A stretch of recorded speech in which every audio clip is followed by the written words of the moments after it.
This is project 1A of chapter 3. We'll be talking about column widths. Oftentimes when we have a number of data and so on, we sometimes have kind of a crammed up so it's kind of hard to see the content, and even worse, we have this bunch of hashtags.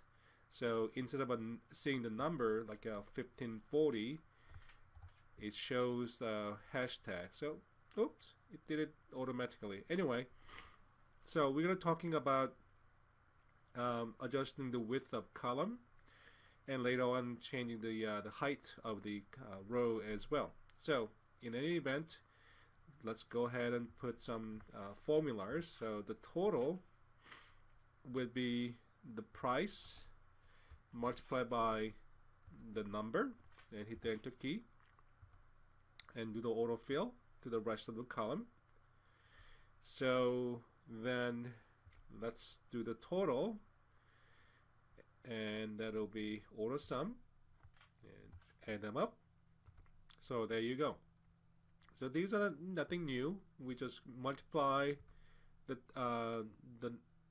number of the products and the price of the product, and you multiply that, and that's the total amount. So that's not what we are talking about. We want to talk about column width. So there are a few different ways of dealing with this.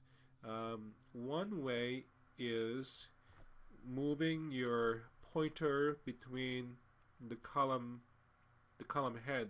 headings. So we call it column boundary. So you can move it there, and then when you go on top of the column boundary, you will see a double-headed arrow. So that's when you click and hold it down and then drag it to the right or drag it to the left, and you'll see a little blip showing the width, it says right there. And right now it's 18.57 or 135 pixels. In essence, the width is the number of normal characters that you can fit in that column. So for example, in this cell with this column width, you can put about 17.8 or about almost 18 characters in average, and also it is equivalent to 130 pixels. So pixels basically means that when you see things on the screen, they're tiny points that has different colors, and that's how we see these lines. For example, even pictures and movies, that all made of pixels, so individual little dots. So that's basically what it means. So that's one way to adjust the width of the columns, but you can do two columns or multiple columns in a row. So click on the column heading A and B, and then move your pointer to the right side of column B. When you have double-headed arrow, click and drag it and let go, and then it widens the column width of two selected columns. So let's see, D15. There you go. That's this total, and we covered that already. Let's see. Let's move on to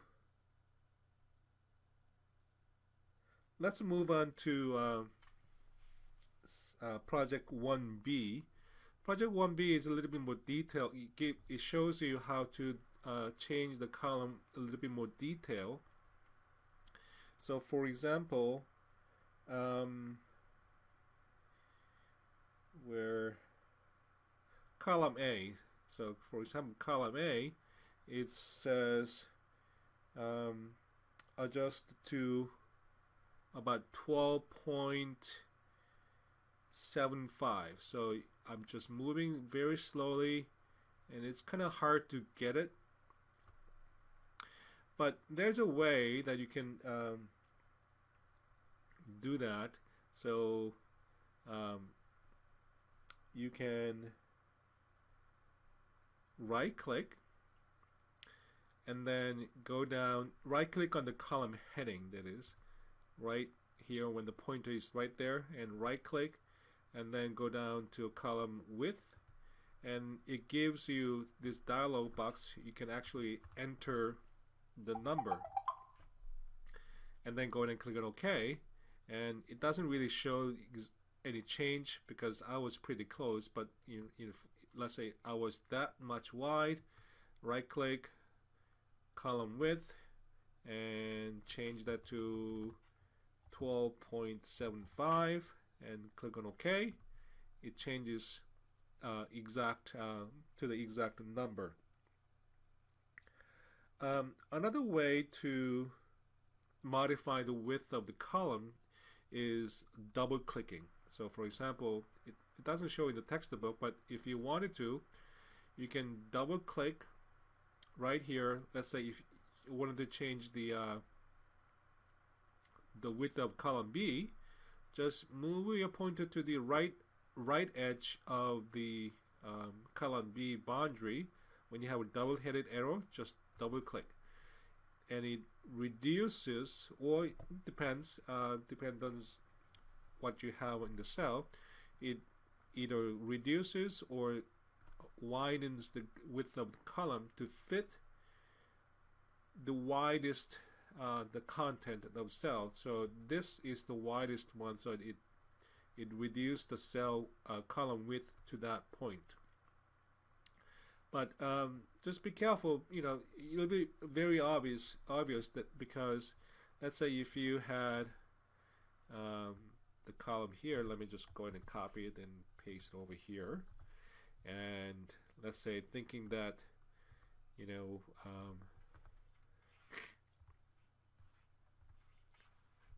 thinking that you will have something like that.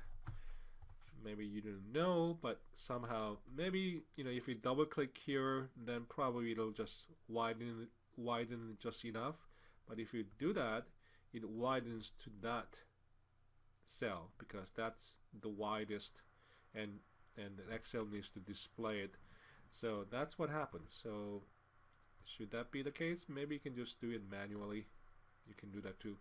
Anyway, double click on the column head boundaries.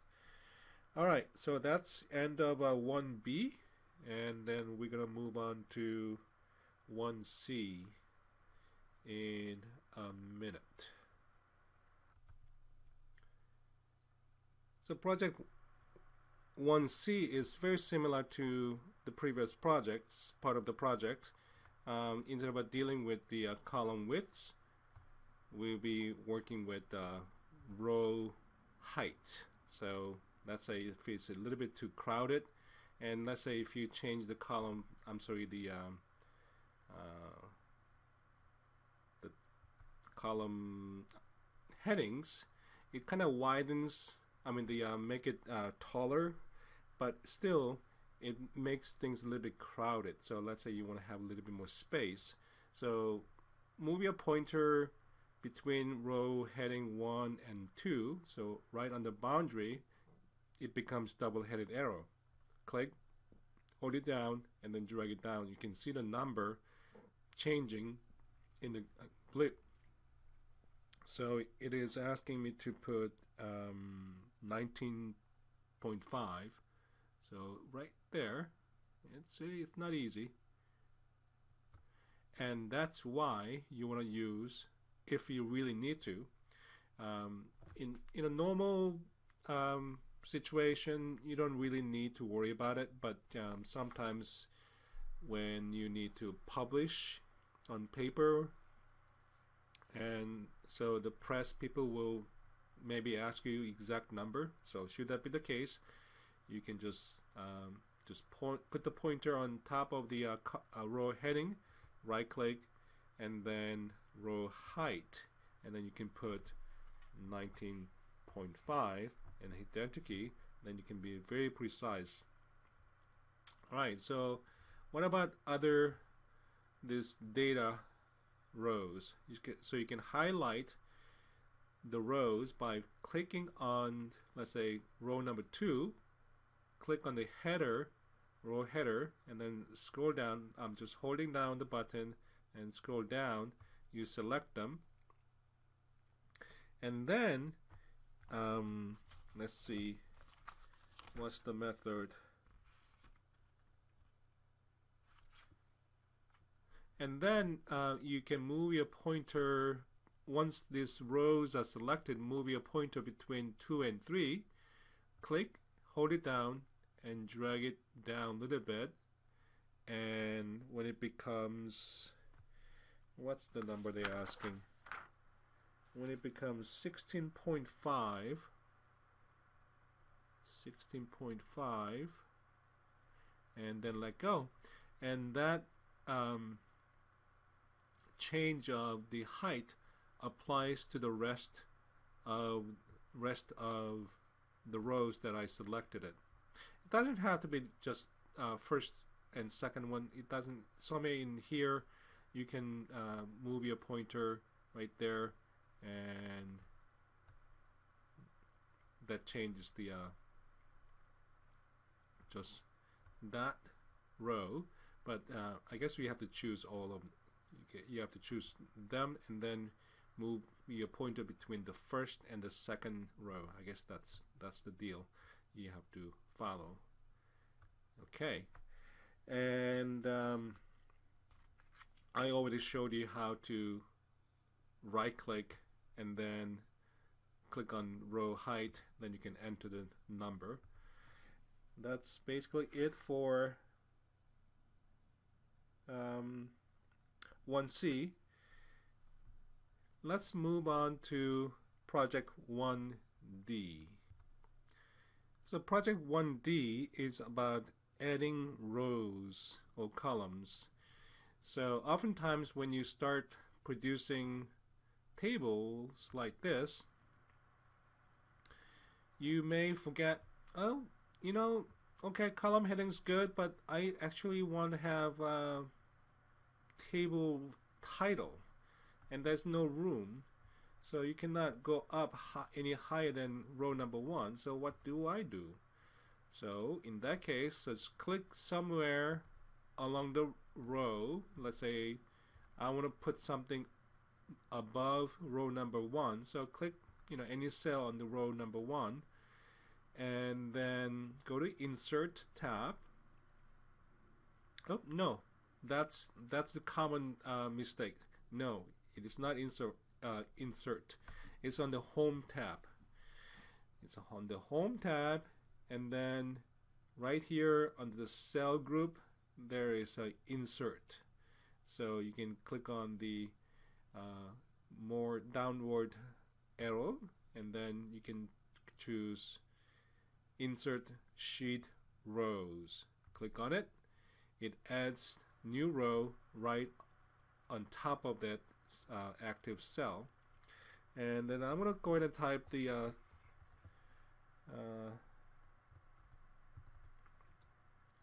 table title,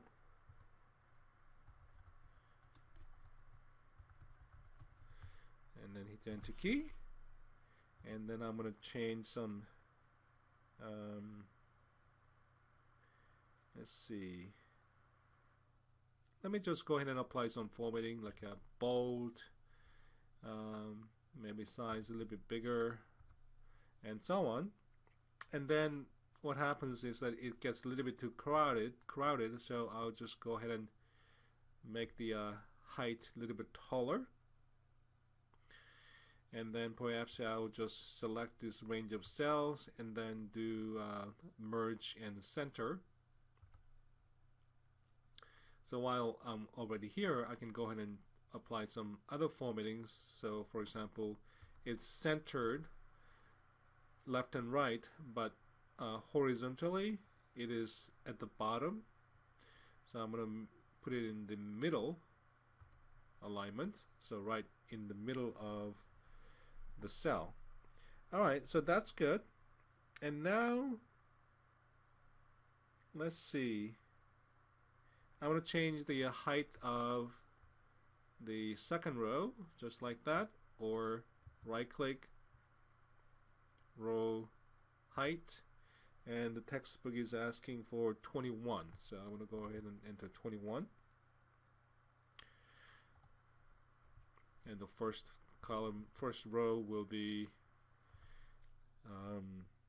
very tall, 42.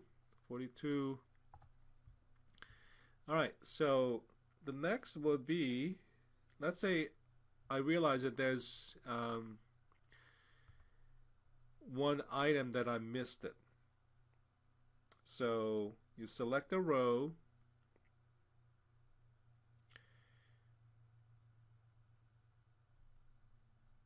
set 7 and 8, and then go to insert sheet row. It adds 2 rows instead of just 1 row. Remember when we add this row, we select just 1 row, but if I wanted to have 2 rows, that's what you do. You select 2 rows and then insert row, then you get to have 2 more. So let me go ahead and put some numbers there. So something about entering data, it helps to select the range of cells that you are going to be entering the data, and this way you know exactly what the next active cell will be. So for example, if I hit the enter key, it goes down, and when it hits the bottom, it goes up to the right, it goes down, up to the right. You see the picture. That's the way it's going to progress. And also if you press the tab key, it goes to the right, and when it reaches the far right, and then it goes to the next row, and it goes like that. Alright, so it's much more efficient. So I'm looking at the textbook, page number 75, and I'm not even going to look at the screen. So I'm going to use a 10 key pad, and let's see, 855-495 tab 42.75 tab 5 tab, and then tab one more time, because I realized that I shouldn't have selected that, because that's a formula, not the data. Okay, so type ST 039 tab 12.99 tab and 25 tab. That's how you do it faster. That's one way to do it. Okay, so that is done, and we're going to go ahead and save this and move on to the next part of the project. So in the previous project, we learned about adding rows. So for example, this and these two. So in this project, we are going to add more columns. So for example, we have column A with the product numbers, but let's say we want to have one more column to the left. So what do we do? Well, it's basically the same thing. Click somewhere, let's be safe, click on anywhere on the column A, and then on the home tab, go here, insert. This time we are going to insert sheet columns. So click on that, and it adds new column to the left. So it's always either top, above, or to the left of the active cell. And we are going to add some contents. So in 1A, we'll type in company, hit the enter key, and we go down to A4 in Aldi Manufacturing.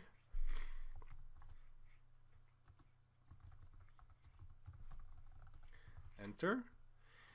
You notice that the part of the word got chopped up, but you don't need to worry about it because if you click on the cell and looking at the formula bar, the actual content is still there. It's just not showing. Obviously, we'll widen up the width of the column, or in this case, double click and it widens up just enough. All right, so let's say A8, and it's gonna be Smithco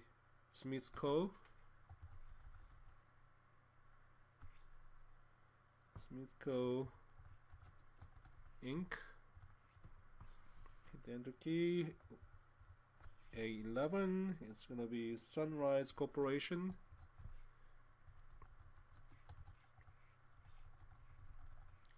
Enter. And A15 is going to be Geneva Systems. Enter. And this, the part of the word corporation is chopped, so I'm going to go ahead and double click between A and B, or I can just widen it just enough so you can see.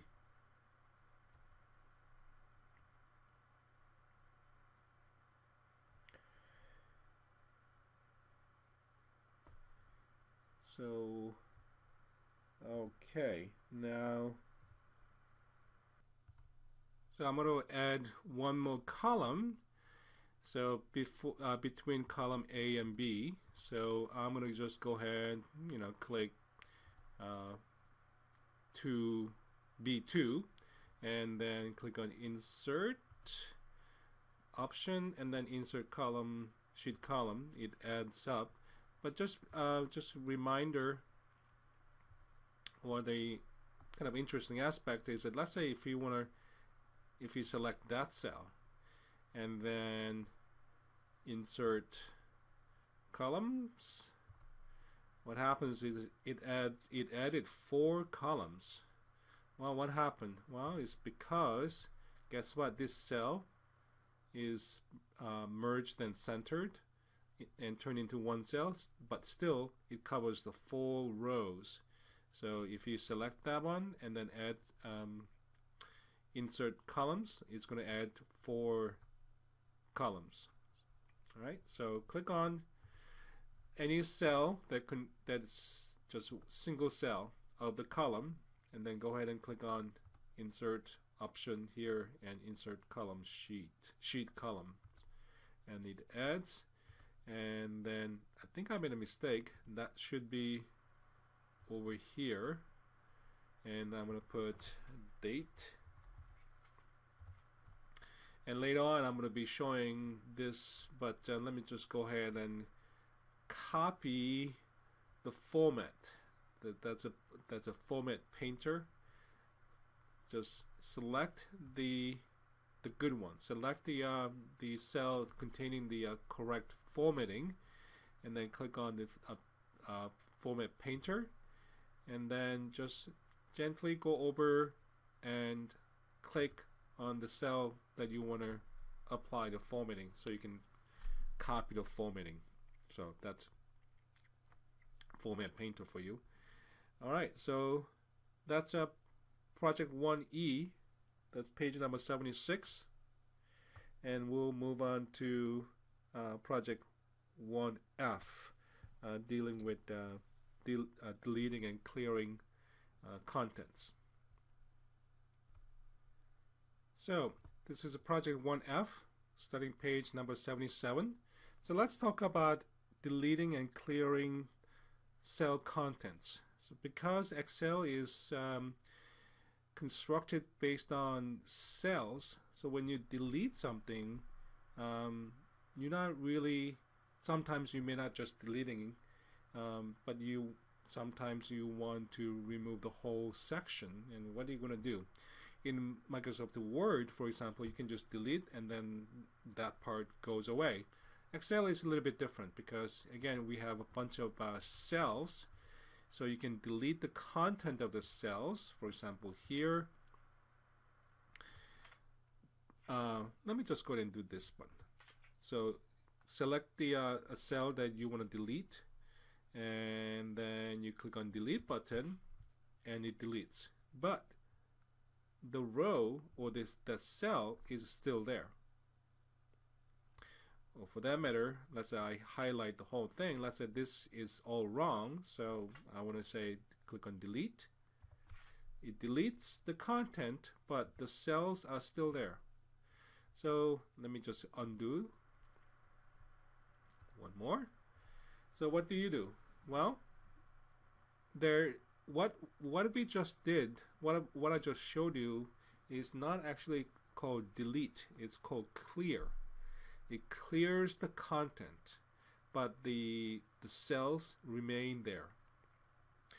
So let's say if I want to remove the entire row of 3 and move the rest of the table up, what I do is, again, the home tab, over here in the cells group, click option button here, and then click delete sheet rows, and click that.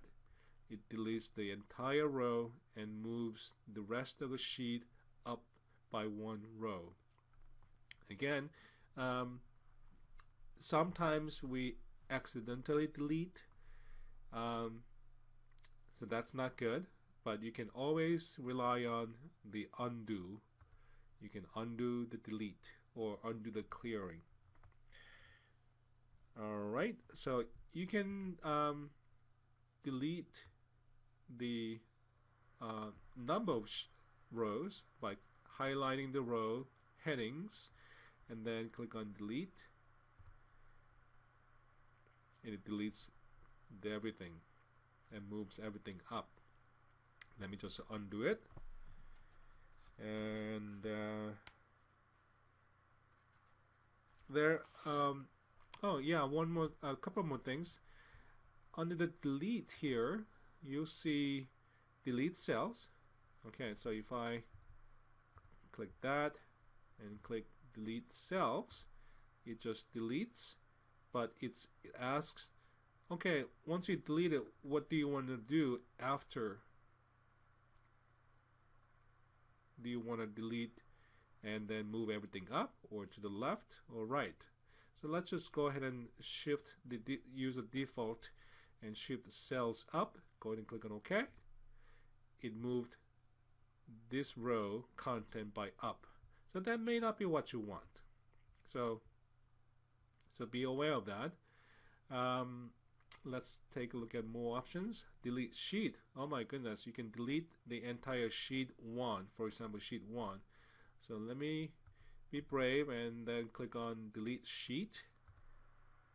Oh, it's really big one, so they are asking, are you sure? It actually permanently delete the data, so you cannot use undo. So nope, I want to cancel it. Alright, so those are the delete. Like many things, you can always use right click and then you can cut it, for example, and then you can paste it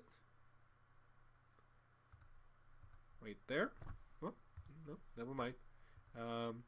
And also you can do delete, you can do insert, you can clear the content, and different things. So in general, when you have something that you want to do but not quite sure, try right clicking on the cell, and then you may find something that you can use right away instead of exploring and trying to figure it out where the tool is under different ribbons. Okay, so this is project 1G. This is a very fun part of the project. You get to decorate your table. So let's take care of the title. So right now the title is merged and centered along columns uh, columns C through F. But I want to center, merge and center throughout the columns. So I highlight and then click on merge and center. About something about merge and center, you can unmerge it by clicking on the merge and center button like that. So it goes back into the cell A1. So let me re-merge and center it. And then you can apply different colors. See the paint bucket icon right there on the home tab. Under the font group, you can change the background color to yellow, or you can click on the more option button and then you can choose different colors. So you can see the preview right now, or if you want a particular color, you can go click on even more colors, and you have a full palette of colors that you can use. The choice is quite extensive, and if you know something called RGB, red, green, blue combination, you can put actual number. This is very specific, so that probably when you have to do this, and that'll be when you have to print on paper publication and so on. Alright, so that's how you can change the font color, I'm sorry, the background color. And now let's go ahead and change the font color, and click on right next to the letter A and click on the more button. Basically the same deal. You can see the kind of preview right there, yellow, and you can choose more colors. Let's say you need to think about the contrast between background color and the font color. Right now the contrast is not that good, so let me go ahead and change that to, let's say, white. That's a little bit better. And if you want to make it the background color even a little bit darker, go ahead. So under the custom, and I'm gonna go scale down even darker, so it'll be a little bit more, even more obvious. All right. Then next would be these column headings. So let's make it a little bit twisted. For example, here the number, the letter R is kind of chopped off, but I don't want to have a whole big wide column for that just because 2-digit numbers. Perhaps what I can do is narrow it down. What I can do is change the orientation right here, alignment, like that, and then it kind of turned around, so I need to make the row height a little bit taller. Okay, a little bit more. So that's how you can keep the column kind of thin without compromising the column headings. So I'm going to go ahead and select all of this and apply the same. Okay, I guess I need to do it individual. Let me just undo it, and then I highlight all of them and then click that counterclockwise and then make it taller. Alright, so that's good. And then maybe I'll center align it left and right, and if I wanted to, the vertical alignment, so using alignment tool. So let's see, how about I change the font? The font is kind of face of the letters. So we have many different fonts. The default font is Calibri for 2000, I think it's the Office 2010 is Calibri. But if you click on this More button here, and we have hundreds of different fonts. And if you're in the office environment, probably somebody in your office would know what font you're supposed to use. So each office may or company may have their own standard font. So for example, Tahoma or whichever the font that could be. So let's say Trojan Pro, and that's how you change the font. And you can change the font size, let's say 16, or you can choose, you can use this so you can kind of see how it looks instead of choosing exact number. Okay, so those are the ways, changing the font face and font sizes. And let's talk about the borders. So here we have these cells, and the cells have walls. So the wall has a little line around, so we can see it on the monitor. But if you were to print it, let's go ahead and File and Info, and then use Print. And this is kind of a print preview, and notice that there's no line. And let's say this is not okay for you.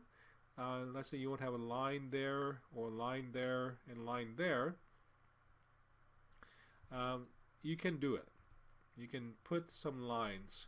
So one easy way to do it is, let's say you highlight those cells, and then you want to put a line at the bottom. So go ahead and click on this border option, and then click on bottom border. Click on it, and then it changes the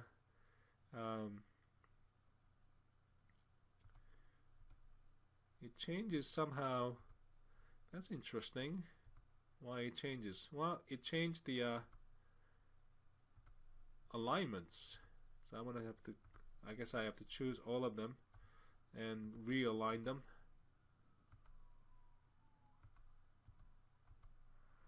Okay. I think I messed up. Somehow, if I do it one at a time, that's not really helpful.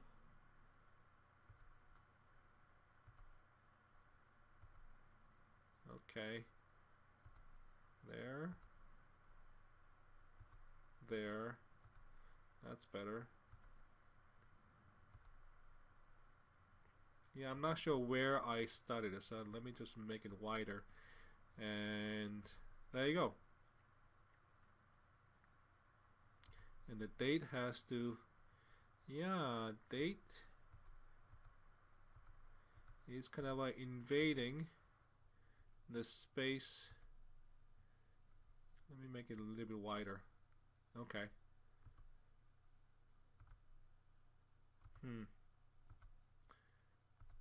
Okay. Well, once you get into desktop publishing, it's pretty much endless game in terms of refining the format. So just be aware. Alright, so then let me go ahead and do the print preview, and now you see the line right there.